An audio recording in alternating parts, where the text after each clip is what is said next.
The most powerful weapon in modern warfare isn't missiles, it's money. It's a war fought in silence, behind glowing screens.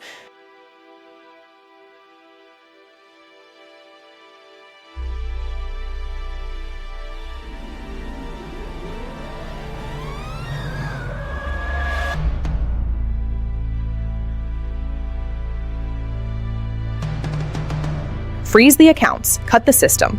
Entire nations collapse without a single bomb.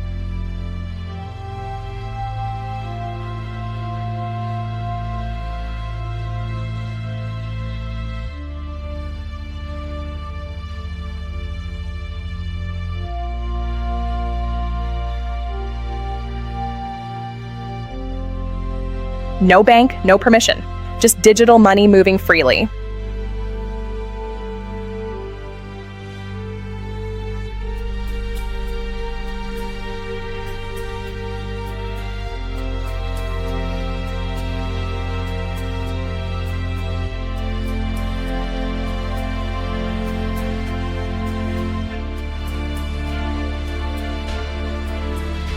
Billions stolen, without leaving a trace.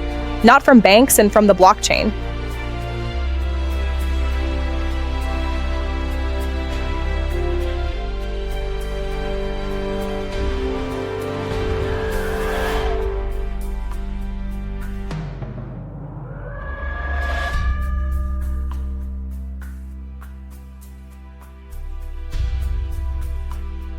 Billions move in seconds, crossing every border.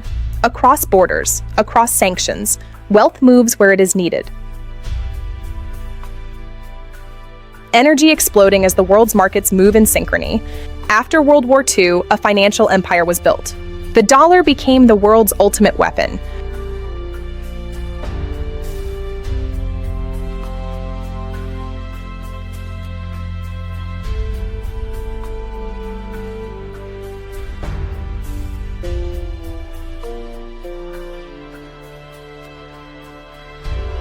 Four letters, OFAC, the power to freeze assets globally. Enough to destroy an entire economy in seconds. Four letters, OFAC, a cold, authoritative power. One decision, millions of lives affected overnight. Millions of lives affected overnight. One decision, millions of lives affected overnight. One decision, millions of lives affected overnight. No bombs, no explosions, just slow economic suffocation. Just slow economic suffocation of an entire nation.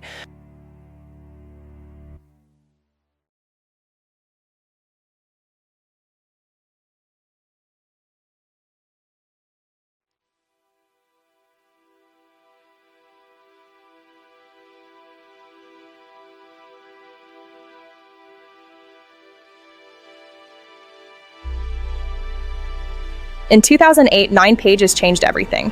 Money without banks, without borders. A lone coder typing in silence changed everything.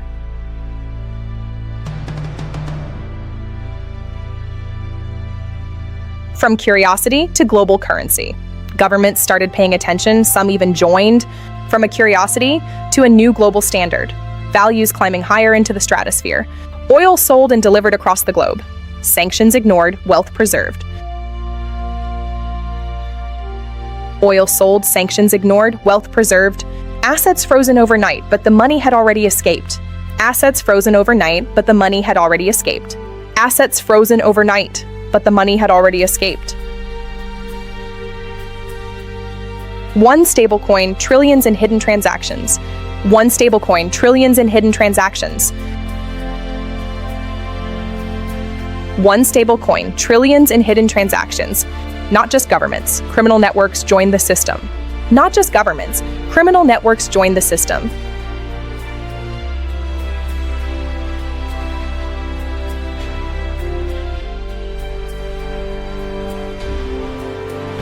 Billions in penalties followed, but the money never stopped.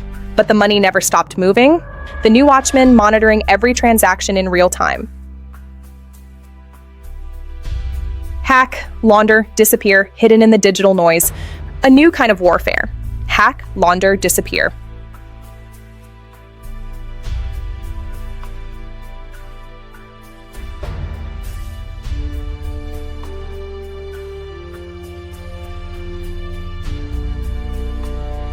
The backbone of crypto moved east, into sanctioned territories. Into sanctioned territories hidden from the world. The backbone of crypto moved east, into sanctioned territories. A massive warehouse surrounded by vast steppe desert. The bridge between the old world and the new. Crypto became their new offshore bank.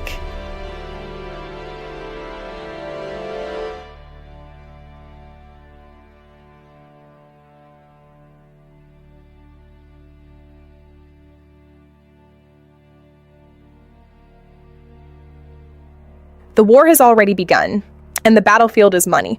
Mastery of the grid is the new global power.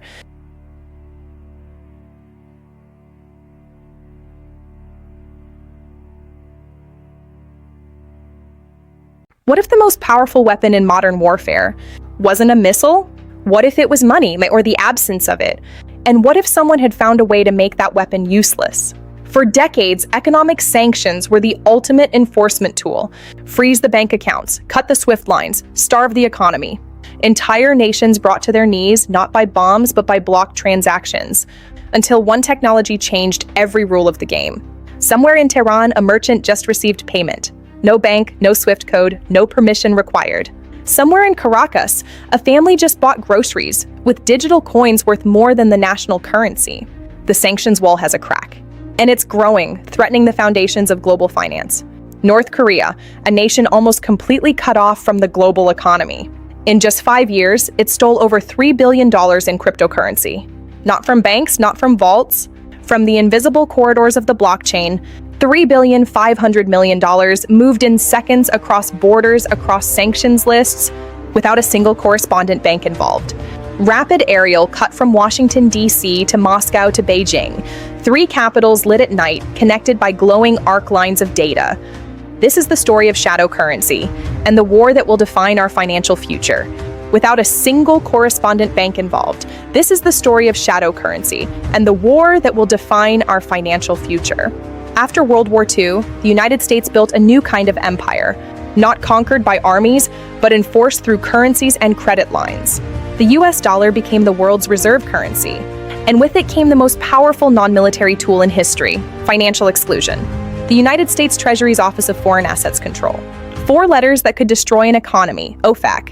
Since 1979, America has used financial sanctions more than any nation in history. And for decades, it worked perfectly. SWIFT, the Society for Worldwide Interbank Financial Telecommunication.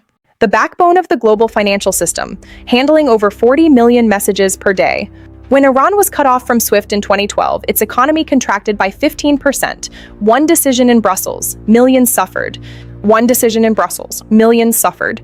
Cuba, Venezuela, Zimbabwe, Russia. Nations strangled by sanctions, their currencies in freefall, just economic suffocation, slow and deliberate. Nations strangled by sanctions, their currencies in freefall. The weapon was clean. It left no craters, no casualties in the traditional sense. Just economic suffocation, slow and deliberate. Then, in October 2008, 1 month after the global financial crisis began, a mysterious person named Satoshi Nakamoto published 9 pages. A mysterious person named Satoshi Nakamoto published 9 pages. 9 pages that would eventually threaten the entire sanctions architecture. A peer-to-peer electronic cash system, without banks, without borders, without permission. A peer-to-peer electronic cash system, without banks, without borders, without permission. In the beginning, it was a curiosity, a toy for cryptographers. By 2017, it was a speculative frenzy. By 2021, it was legal tender in a sovereign nation. And behind closed doors, governments were beginning to take it very seriously. Iran was one of the first sanctioned nations to discover the gap. Iran was one of the first sanctioned nations to discover the gap. Blocked from SWIFT, locked out of dollar markets, it turned to Bitcoin and Tether to settle international trade. Oil sold, sanctions ignored, billions moved. When Russia invaded Ukraine in 2022, Western sanctions moved at record speed.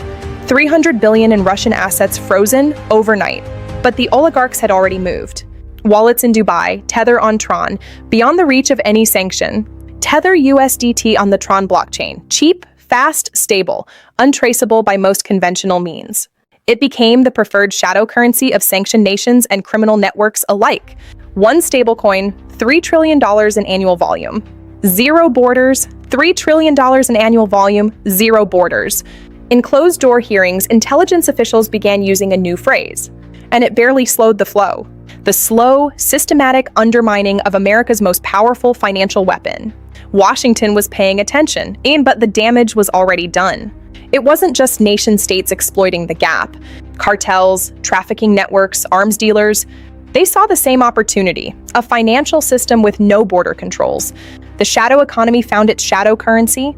In November 2023, the world's largest crypto exchange pleaded guilty.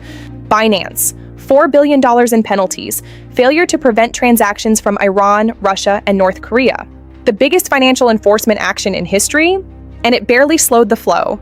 The Lazarus Group, North Korea's cyber army. $3 billion stolen through exchange hacks and smart contract exploits, laundered through mixers, bridges, and shell wallets. North Korea's cyber army, $3 billion stolen, funding a weapons program that the world was trying to starve. As China cracked down in 2021, Bitcoin mining migrated east, Kazakhstan, Iran, Russia. Nations outside Western financial control, now processing the backbone of the world's largest cryptocurrency. The infrastructure of decentralization was quietly centralizing, but the adversary had already moved, 3 moves ahead. In private banking circles, a new product emerged. Crypto custody for the ultra-wealthy, with jurisdiction of their choosing, Dubai, Singapore, Liechtenstein, no sanctions list, no questions, no problem. No sanctions list, no questions. No problem, no sanctions list, no questions, no problem. Singapore positioned itself as the neutral ground, friendly regulation, strategic geography, no political allegiances and financial oversight. It became the routing hub for Asia's shadow capital flows. Everyone was welcome, as long as the paperwork looked clean. Asia's shadow capital flows. As long as the paperwork looked clean, Hong Kong, the bridge between East and West, and since 2020, increasingly a bridge between sanctioned capital and the global market. OTC desks handling hundreds of millions per day. No questions, no flags, just trades. No questions, no flags. Just trades, no questions, no flags, just trades, hundreds of millions per day. Panama, the Cayman Islands, the British Virgin Islands, offshore jurisdictions that had hosted shell companies for decades. Now they were hosting crypto entities instead. Same secrecy, new technology, harder to trace, same secrecy, new technology, harder to trace, same secrecy, new technology. Dubai, the world's most permissive major financial center, Russian oligarchs, Iranian traders, North Korean front companies, all operating legally or near legally in the UAE. Gold flowed in, crypto flowed out, sanctions evaporated in the desert heat. Gold flowed in, crypto flowed out. Gold flowed in, crypto flowed out, sanctions evaporated in the desert heat. OFAC adapted, hired blockchain analysts, partnered with Chainalysis. Inside OFAC's operations center, analysts staring at crypto blockchain analytics dashboards. For the first time, sanctions designations included cryptocurrency wallet addresses. It was a new front in an old war. But the adversary had already moved, 3 moves ahead. DEX, decentralized exchanges, no company, no headquarters, no CEO to arrest. Just code, running automatically on a global network of computers. OFAC could sanction Binance. It could not sanction mathematics. It could not sanction mathematics.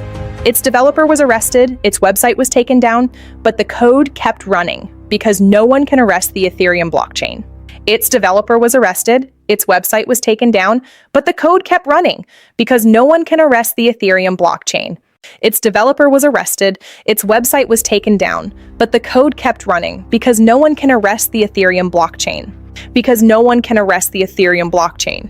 Across Central Asia, a new Silk Road was forming, not in silk or spices, but in stablecoins. Traders in Uzbekistan, Tajikistan, and Kyrgyzstan adopting crypto for cross-border commerce, beyond the reach of the dollar, and therefore beyond the reach of American sanctions.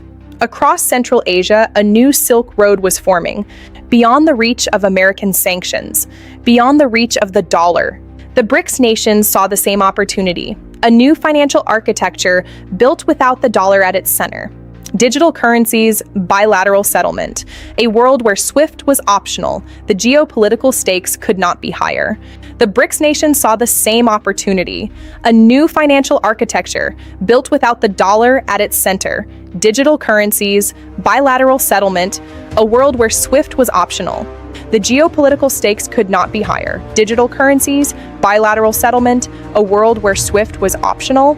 China had a different plan. Not decentralized, not ungoverned. The digital yuan, programmable, trackable, and entirely outside the dollar system.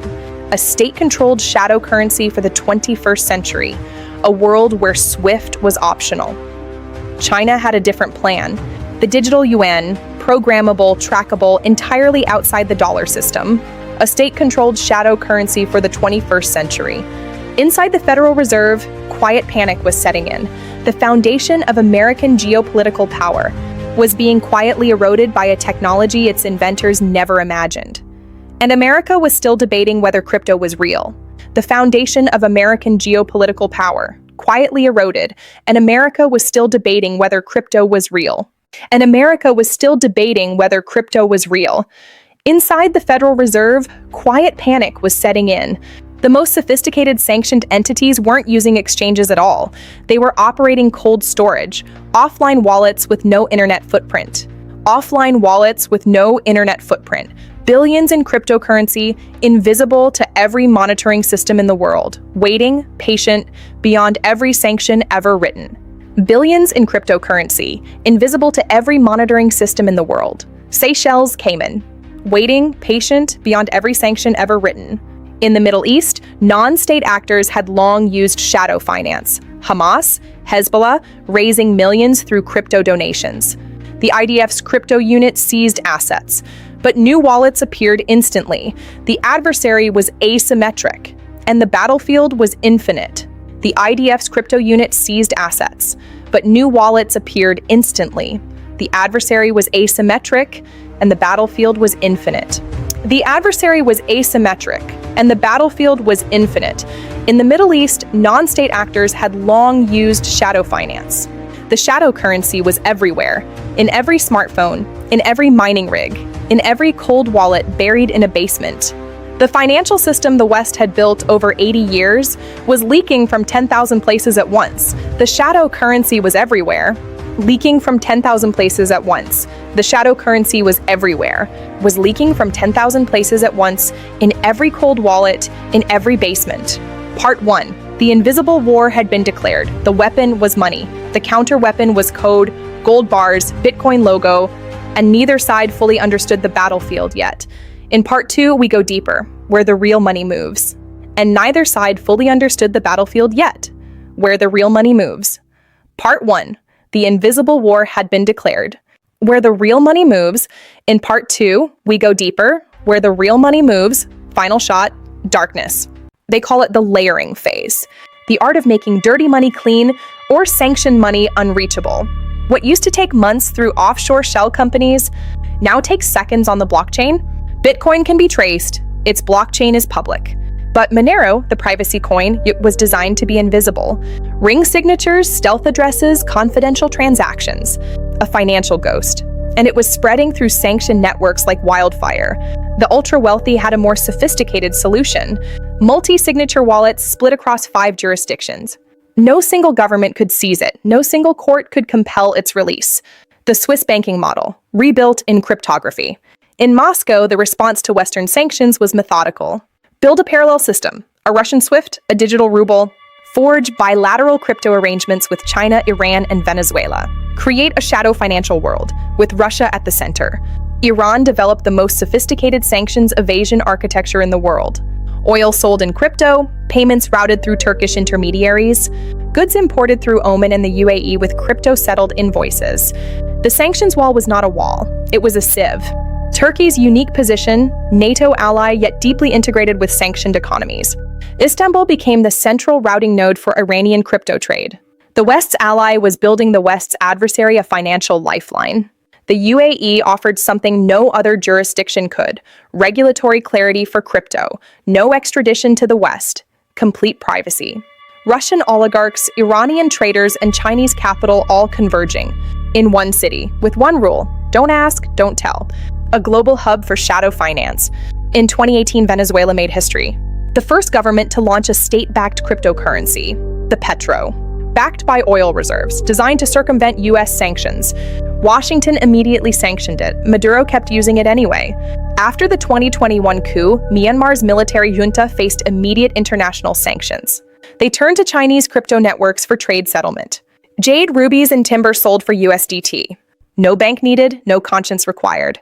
Africa had a different experience of shadow currency.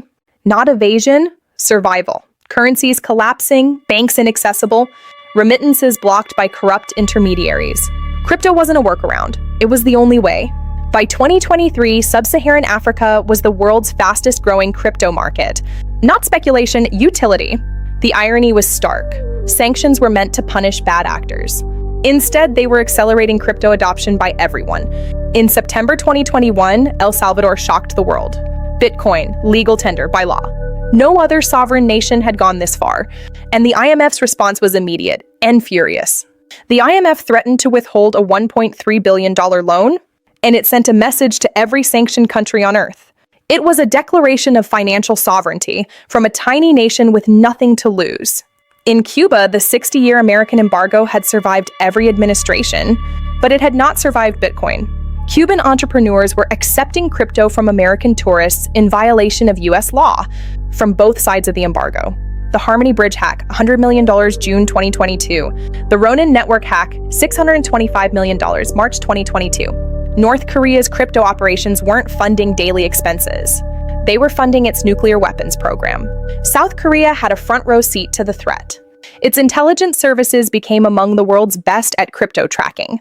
Every Lazarus Group hack, traced, mapped, documented, but documentation wasn't stopping the funding. $625 million, gone in one transaction. The FBI confirmed North Korea, the Lazarus Group, state-sponsored theft. But the money was already laundered, the wallets already cold, and Pyongyang spent it as it pleased. The US government had a problem it had never faced before. You could sanction a person, a company, a country, but how do you sanction code? How do you arrest a smart contract?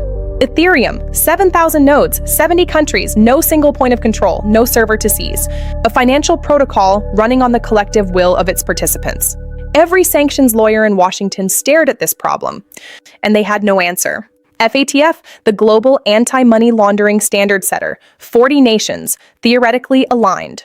But China sat at the table, Russia sat at the table, and neither was committed to enforcement.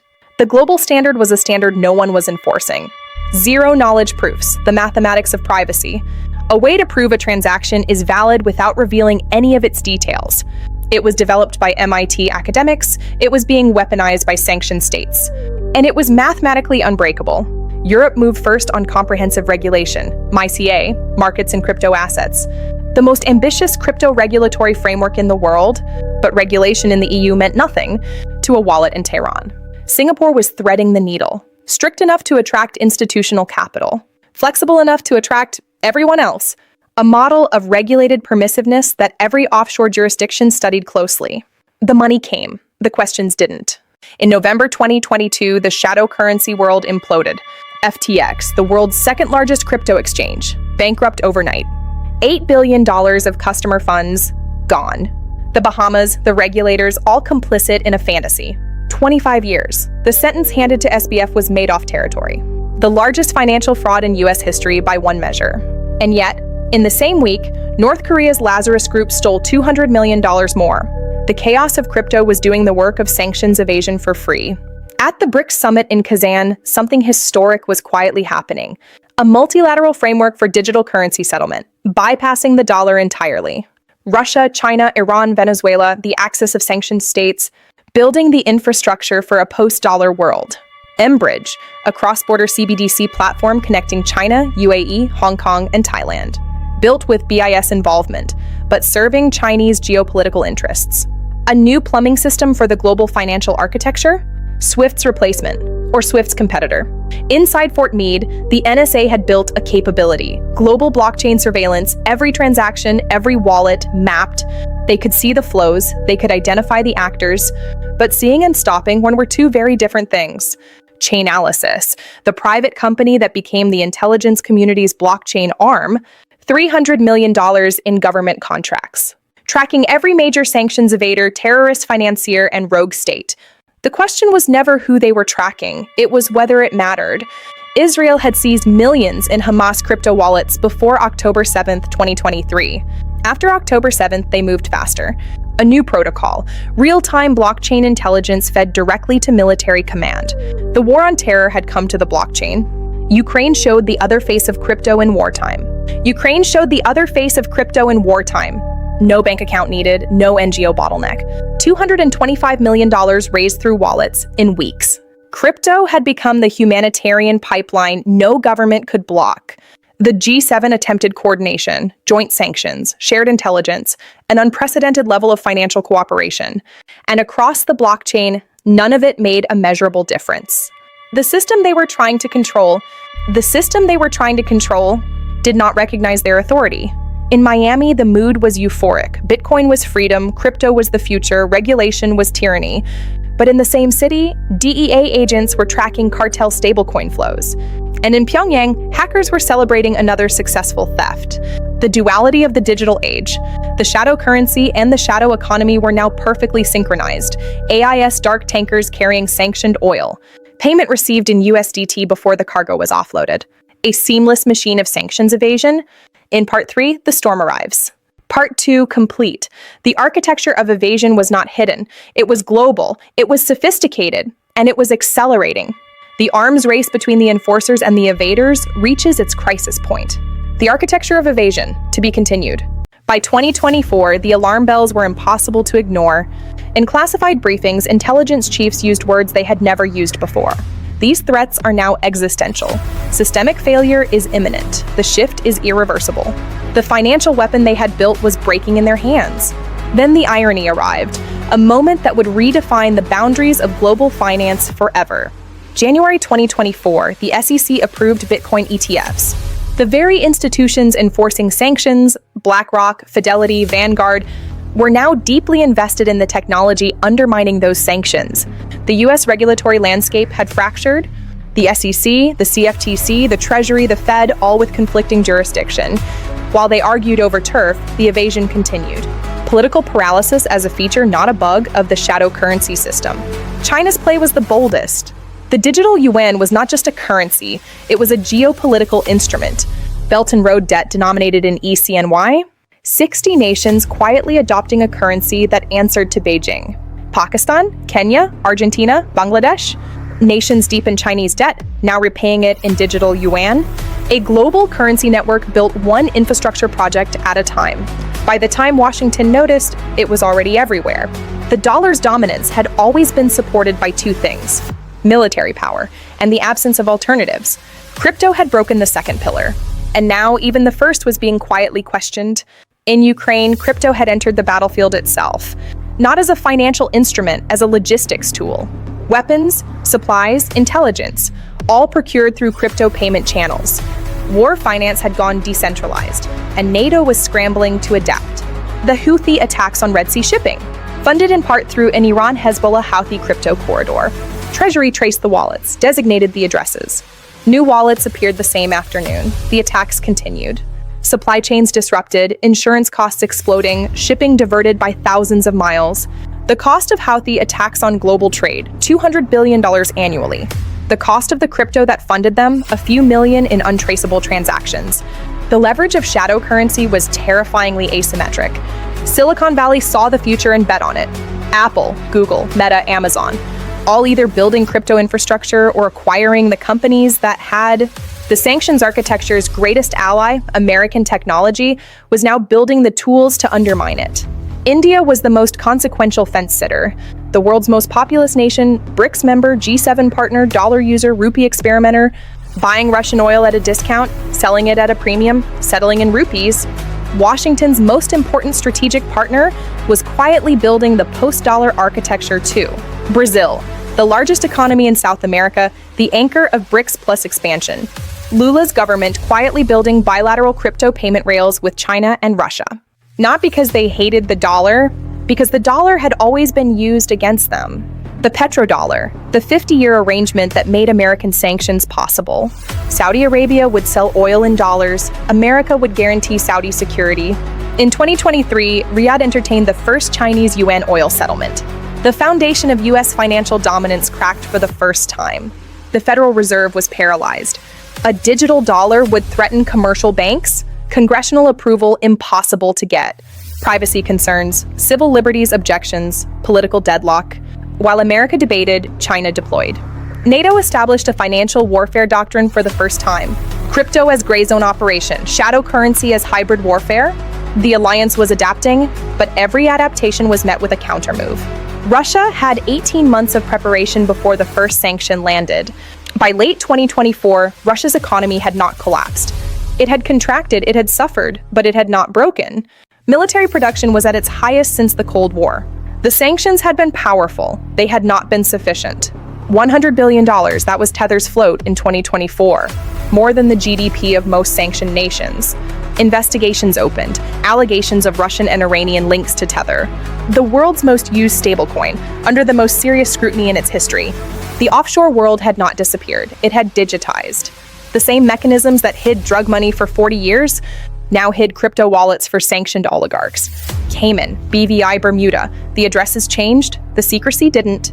South Africa became an unexpected conduit. Russian gold, crypto settled, processed through Johannesburg. New BRICS member, new responsibility to the shadow financial system. The Western sanctions architecture had lost another ally. The velocity of evasion now exceeded the velocity of enforcement. By the time OFAC designated a wallet, the funds were already in 12 new wallets across 6 jurisdictions. The enforcers were always one move behind. They knew it. The evaders knew it. Hong Kong's transformation from British financial center to Chinese financial extension was accelerating the very financial bifurcation Washington feared. Capital that once flowed through Hong Kong's Western-aligned institutions now flowed through mainland Chinese channels. Iran's nuclear program continued advancing, funded through oil sales in crypto and digital yuan. The sanctions that were supposed to make it economically impossible had merely made it financially creative. The G20 tried, truly tried. Coordinated frameworks, joint enforcement, shared intelligence. But China wouldn't commit, Russia was absent, India was ambiguous. The global consensus on crypto sanctions was a consensus of the willing, and the unwilling didn't care. The hacks kept coming, exchange after exchange.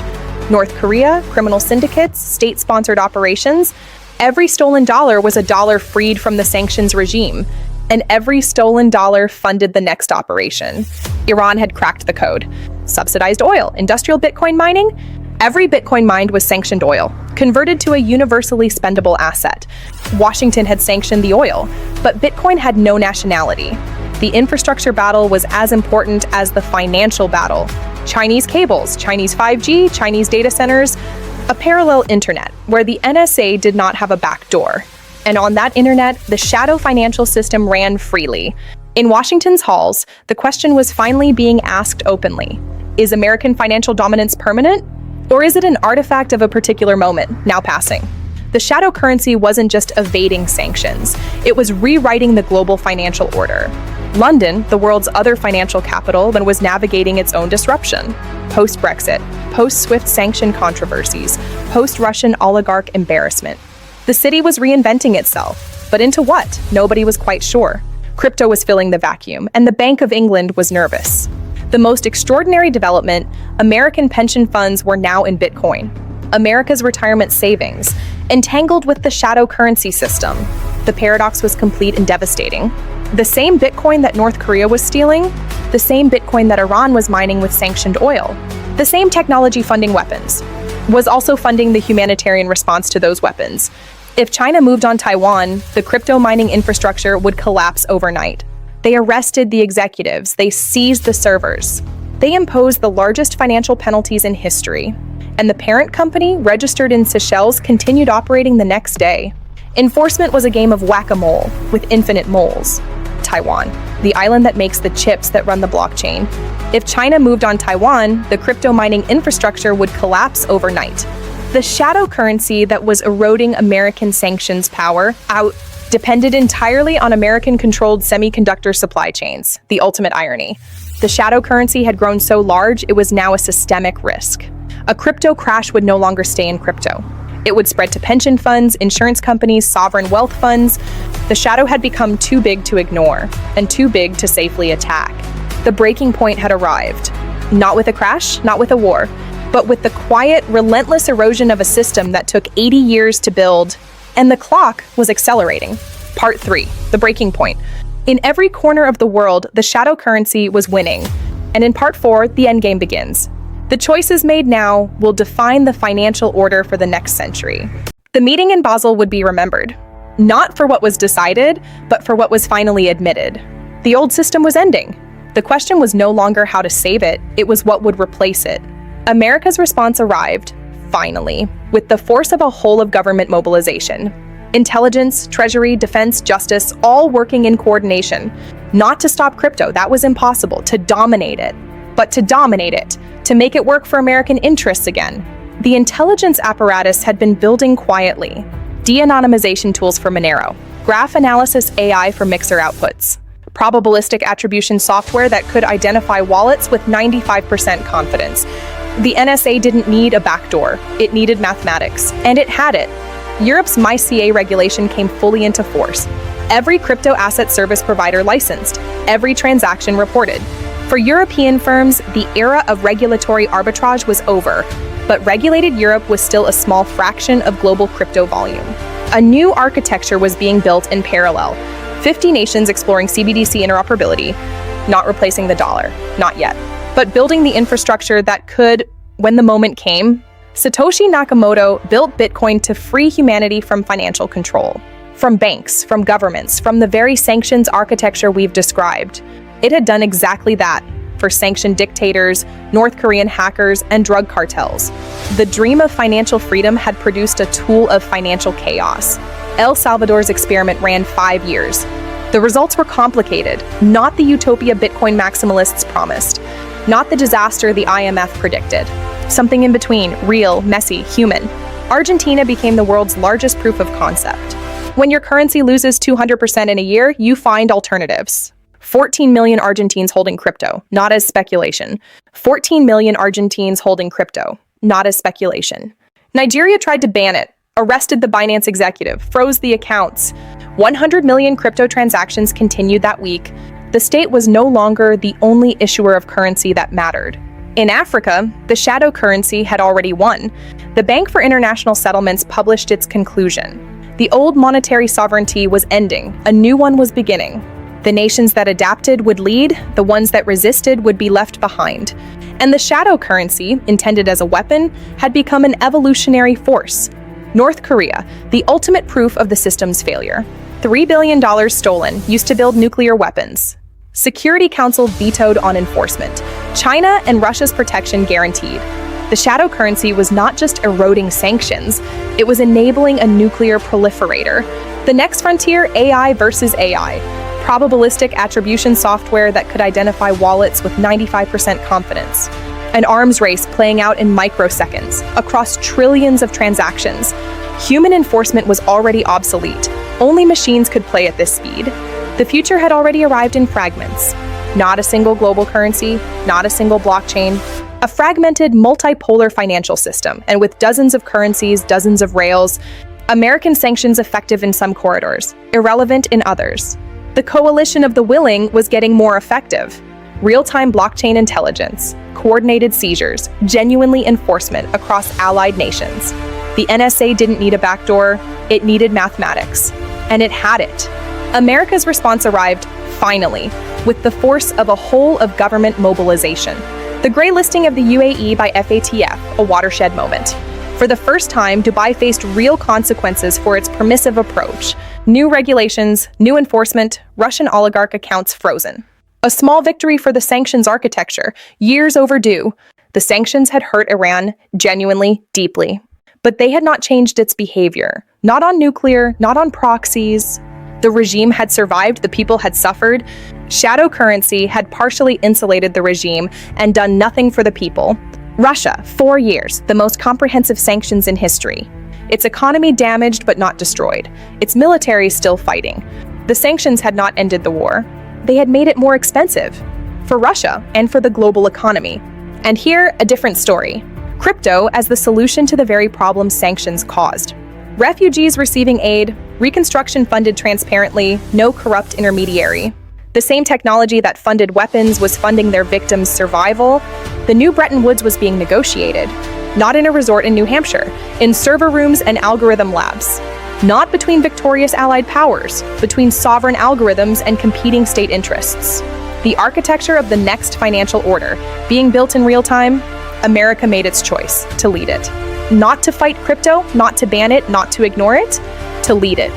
To build the infrastructure that ensured the next financial order still had American fingerprints on it.